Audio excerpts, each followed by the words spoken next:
Nossa, foi até para neurolinguística, para outras áreas de conhecimento e tudo mais. Realmente abriu muito, né? Quantas perguntas que a gente pode fazer. Perguntas difíceis e aquelas que todo mundo acha que são fáceis, né? Perguntas que são ridículas, né? de responder. O que é infinito? O que é o tempo? O que é a matéria? E é claro que esse também é um material presente, muito presente nas aulas de história, né, Fernando? Sem dúvida, e é sempre uma preocupação interessante do historiador em tentar definir melhor o que é esse tempo que o historiador trabalha. Não é um tempo qualquer. O tempo que o historiador privilegia é o tempo cronológico, né? E vamos pensar que esse tempo cronológico é uma grande abstração, né? Por quê? Não é um tempo que a gente vivencia no dia a dia.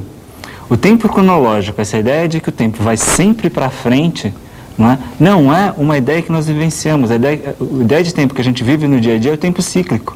A gente almoça todo dia tem 7 horas da manhã, todo dia tem meio-dia, todo dia a gente faz uma série de coisas. Então, repete-se muito mais do que dá a impressão de um vai para frente sempre.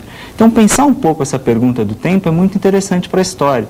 Por exemplo, a questão da duração, ou a percepção que a gente tem do tempo. 1 hora namorando passa do mesmo jeito do que 1 hora estudando física? Não passa. Ou estudando história, seja lá o que for. 1 hora namorando é muito mais legal. Ou jogando a bola para os outros. Né? Nessa questão da percepção do tempo, a gente tem que prestar atenção em umas outras coisas também. Se a gente percebe o tempo de maneiras diversas, outras percepções nossas, que vêm dos nossos sentidos, também são percepções que a gente tem que tomar atenção. Os nossos sentidos requerem que a gente esteja atentos a eles, porque eles podem ser enganados.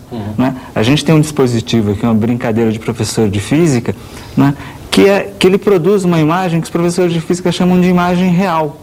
Só que essa imagem, ela não tem nada de real. Olha lá, para nós, ela é apenas uma imagem sem substância, mas que os físicos chamam de imagem real, o que coloca a gente de novo nessa questão das palavras, da dificuldade de usar as palavras, da necessidade de perguntar por que é que o físico chama isso de imagem real. Ele tem uma justificativa. Sim. Assim como para nós isso não passa de ilusão, como é a ilusão da monga.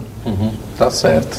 Bom, hoje se falou bastante de almoço aqui, todo mundo fala da hora do almoço, o almoço voltou várias vezes. Esse povo tem fome mesmo de respostas ou de perguntas. E essa é também uma matéria, uma substância real ou virtual presente na filosofia.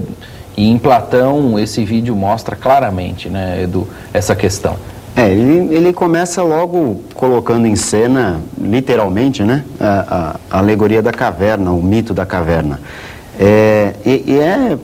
Bem, a questão central da filosofia, mas se coloca para qualquer outra disciplina, que é isso que a gente está chamando de real. Afinal de contas, o que é a realidade? Né? Quais são os critérios que a gente adota para dizer que alguma coisa é real ou não?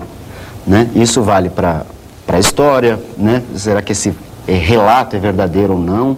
Né?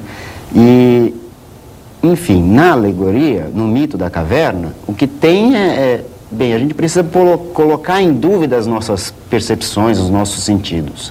E essa é uma questão importante para a filosofia, que ela vai até a modernidade e segue em diante. Né?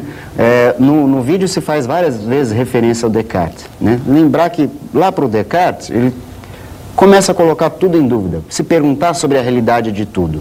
Né? Qual é a diferença do nosso sonho e do período que a gente está acordado? A gente percebe isso, porque quando a gente sonha, a gente acha que está no real. Tanto é que a gente se assusta, gosta e etc. Até ele derrubar tudo que ele acha que tem dúvida e ficar com uma única certeza, que é ele que está duvidando, é ele que está se perguntando. E, portanto, penso, logo existo. Né? A primeira certeza que ele tem é que é ele que pergunta, né? Uma coisa fundamental. Então, a gente sempre parte da pergunta para, inclusive, se reportar em relação à própria realidade. Sim. O que é isso? Como é que eu posso julgá-la? E, aliás, essa pergunta nos leva, ela parte também de alguns conceitos prévios, culturais, sociais, compartilhados. Ela parte muito dessa questão da intuição. Como que a gente olha para o mundo, né, Zé? Sem dúvida. O ato de perguntar, inicialmente você faz uma pergunta conduzida pela tua intuição. Só que na matemática, a gente tem muitos exemplos que apenas ficar com a intuição não te conduz a uma resposta correta sobre um determinado problema, né? Temos vários exemplos, só para citar um exemplo, né? Que até é de importância histórica, estudado pelos gregos na antiguidade. Quantos números primos existem? A primeira resposta natural é infinitos. Temos infinitos naturais, os primos são um subconjunto dos naturais, também temos infinitos primos. Só que se a gente observar entre 1 e 1000, entre 1000 e 2000, entre 2000 e 3000, o número de números primos vai diminuindo. Opa, minha intuição foi abalada, né? Bom, mas a gente consegue demonstrar que são infinitos mesmo. Mas se apoiar só na intuição é um método perigoso, né?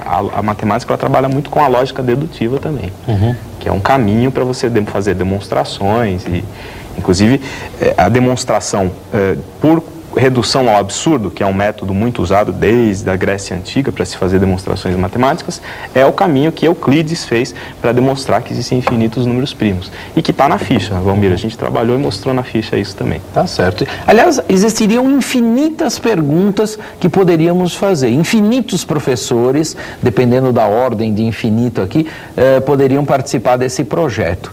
Que outros professores fariam perguntas, sugestões, poderiam estar conosco aqui à mesa produzindo esse trabalho interdisciplinar? Vamos ver.